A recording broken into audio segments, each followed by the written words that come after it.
ito nga yung pamalit naming saba dito sa Amerika. Ang tawag nito ay plantain. So nahinog na yung saging natin at gagawa tayo ng banana turon.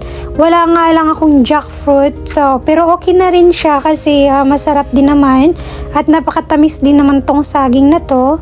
May nabili din akong saba na saging pero sinisave ko siya para gawing bilo-bilo. So ito yung plantain, masarap din siya paglutuin mo siyang ilaw at alam mo yun, i-partner mo siya sa bagoong or yung sa Bisaya pa ginamos. So yan, yan ang masarap na saging pag ginawa mo siyang turon. So ipa-fast forward natin kasi matagal pa itong matapos yung ating pagrarap ng ating turon. So I know lahat naman marunong nang gumawa nito.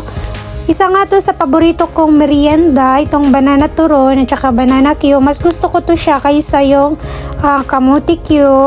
At saka mas madali lang talaga siyang gawin. Marami pala tayong nagawa ngayon kasi lalagay natin sa freezer para next time meron tayong maluluto ulit. At pag uwi ng asawa ko, yan lutuan ko siya ng banana turon. So next time gagawa naman tayo ng banana turon na merong jackfruit kasi mas masarap talaga pag may jackfruit, no? Mabango yung ating turon.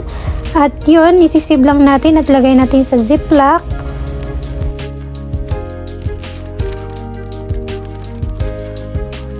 Meron pala akong nilabas dito na pork belly. So, ang ginawa ko dito, ni-slice ko lang siya at palalambutin natin para gawin nating lechon kawali.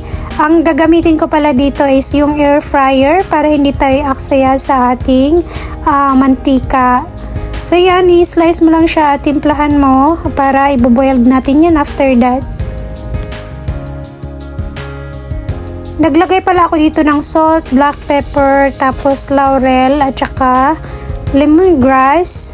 So, at saka naglagay na rin ako ng sibuyas para naman mabango yung ating pork belly. Ayan. So, antayin lang natin siya kumulo at saka malambot yung ating meat para i-air fryer natin siya. Mas maganda talaga yung air fryer, no? Kasi hindi ka matatalsikan sa mantika kasi takot din ako sa mga prito-prito kasi malakas yung talsik ng mantika lalo na sa mga taba-taba. Ang lakas tumalsik ng mantika. So, mas mabuti nang ilagay na natin sa air fryer at saka mas madali. Magsimula na nga rin ako magluto dito ng turon. So, kumuha lang ako ng mga ilang piraso. Ang kaya ko lang ubusin ito 2 kasi malalaki naman siya.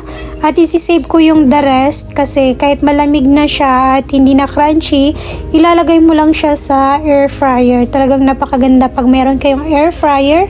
Madaling initin yung mga ganyang klaseng pagkain. At ayun, luto na ating turon.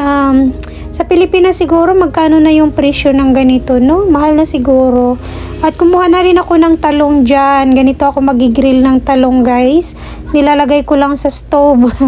So, at naghiwa na rin ako ng mga sibuyas at saka ginger. At gawin ko to siyang salad. Yan, mahilig din ako sa mga ganitong pagkain, salad. Mas maganda talaga pag hindi ka picky, no? Kasi nakakain mo lahat at hindi mahirapan yung asawa mo kung ano yung ihanda mo sa pagkainan. At yun, mas nakakatipid ka talaga pag hindi ka mapili sa pagkain. Lalagyan ko nga lang pala yan ng suka, asin at saka black pepper. At ayun, masarap naman yung salad kasi yung talong medyo matamis-tamis na. At yun, magsiserve na tayo ng ating food. Susubuan ko nga pala si Mary dyan. Papakainin ko rin kasi gusto daw niyang kumain. So yun guys, ayan ang ating food today. Napakasarap ng ating food. Simple pero masarap. So titikman na natin yung ating pagkain. Thank you so much for watching guys. See you next time.